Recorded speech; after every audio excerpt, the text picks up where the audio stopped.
So we are going to create a HEC-RAS file based on the newest HEC-RAS. So go ahead and open HEC-RAS 5.0.3. Once you have the file open, we're going to create a new project.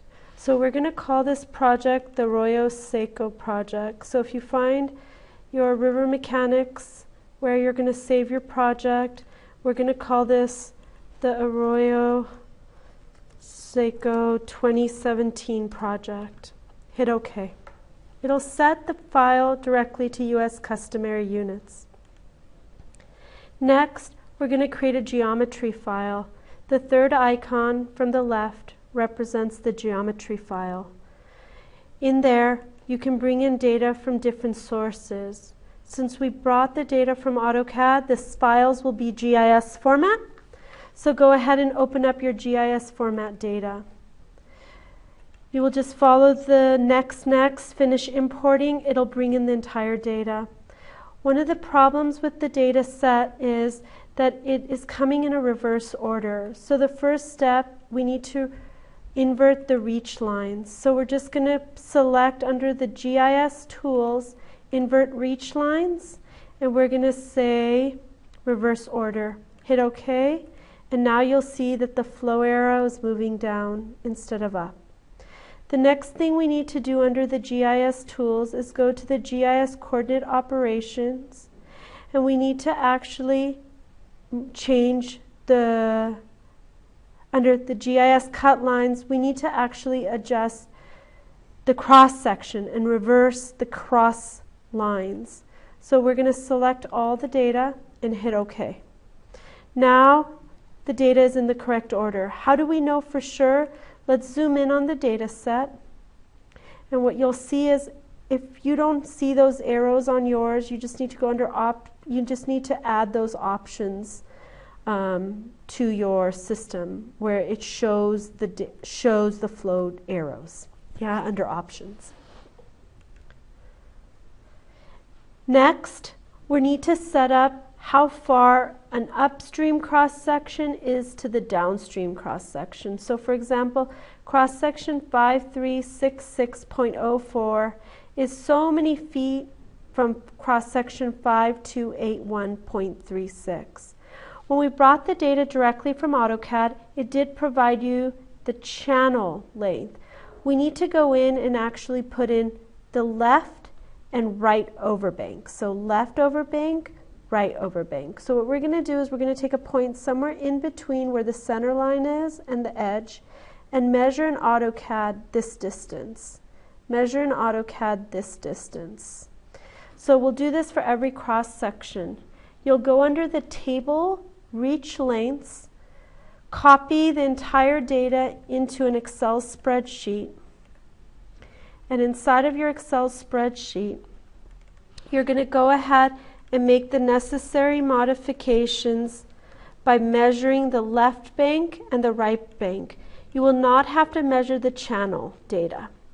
Once you have this complete, you can copy and paste it back into HEC-RAS. Now, the most downstream cross-section, in my case, 114.26, this should say 0, 0, 0. Hit OK. Meaning there are no cross-sections downstream of it. I'm going back to a full plot. Next, we want to set the left and right bank stations. So if we pick a cross-section, what I'm trying to do is this red dot is in the middle of nowhere. We need to set these values. So the right bank and the left bank. So this is the left bank, this is the right bank. So the left bank should be at let's go to cross section 14. The left bank should be at approximately 100.4. So we're going to go in here and say 100.4.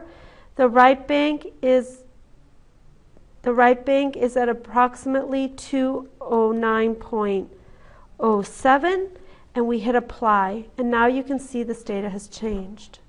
Next, we need to set the roughness. In our case, I'm just going to make an arbitrary value, 0.2 for my left bank, 0.2 for my right bank, and my channel will be 0.05. I can verify this by selecting the question mark and looking inside of the HEC-RAS manual inside of AutoCAD. So you can select that in the question mark. You have to do this for each specific cross-section, and you need to fix all your data points. You can also do this using the GIS tools, and the way you can do tables, we can set all our mannings. You can set your center to be one set value. So we're going to set it to 0.05, hit OK. We're going to set each of our banks to the value we had decided before of 0.2, and the right bank as well. Set it to 0.2. Remember, the values I'm selecting are not accurate. You need to actually perform research to determine your values. And remember, you do need to go in and count from your tools and fix all your bank stationings, your left and your right bank stationings. Another way to set your bank station is under the tools, the graphical cross-sectional editor. You can actually come here and set the right value, and we can come here and set the left value. And we can do this for every cross-section. We can say right, left, every cross-section, right, left, and go on and approach it that way. I'm going to pause the video and complete my banks and then continue recording. As you are fixing your cross-section inside of the graphical cross-section editor, you may come across cross-sections that are either relatively flat or do not look like channels. If you have cross-sections that exhibit those patterns, it is essential that you actually fix this.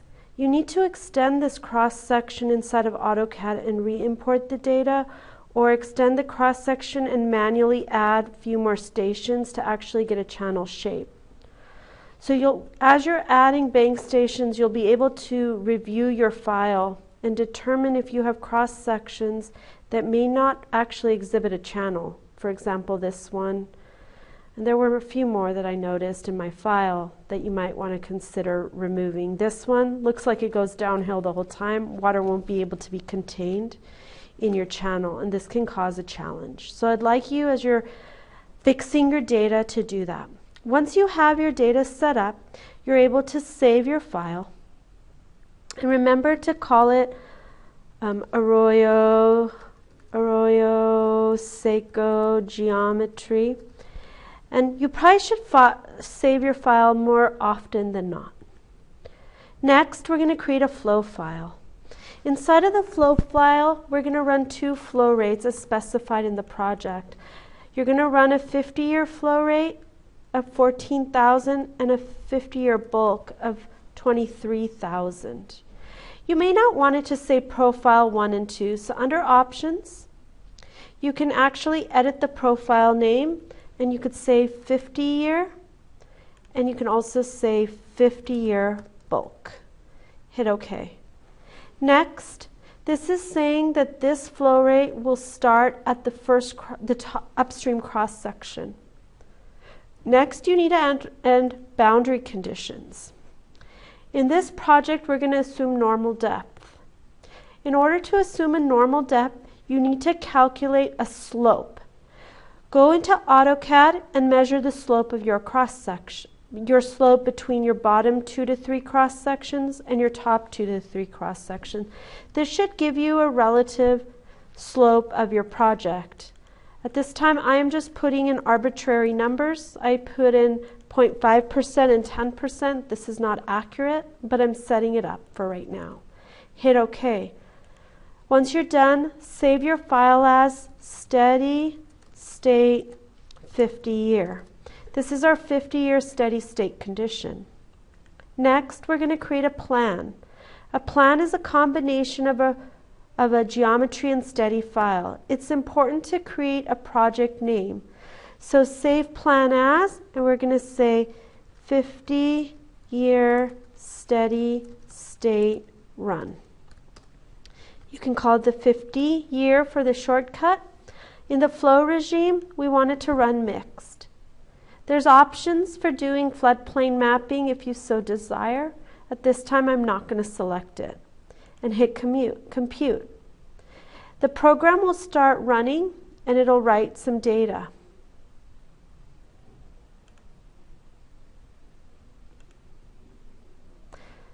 After the file is completed, it'll run the simulation, it'll tell you how long it took, and it will be complete.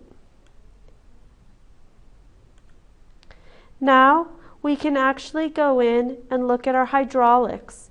This shows us our 50-year data for different flow rates. Here's the minimum channel invert, our water surface elevation. It'll show our velocity in our channel, our top width, show our fluid number. You can see subcritical, supercritical. It goes back and forth throughout the channel, which is really important to note. And there's lots of data. We can also come into the plant options and profiles. We can also select the 50-year, and we can see the difference between the 50-year regular and the 50-year bulk simultaneously. We can also look at how the cross sections look. And so you can actually see our flow rates in our system.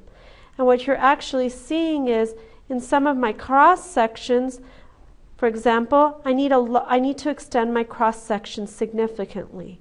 So now I need to go into AutoCAD and I need to extend cross sections because I want to make sure I'm containing flow rates. So we're going to take an inventory of all the cross sections and we're going to make adjustments to our geometry file. The other thing that's really neat is you can actually see a profile plot. So we can come under, again, our options. Under our profiles, we could just choose our normal 50-year, and we can actually see how our system works.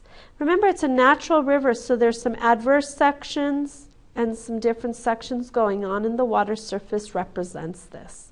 You can see the critical and different things.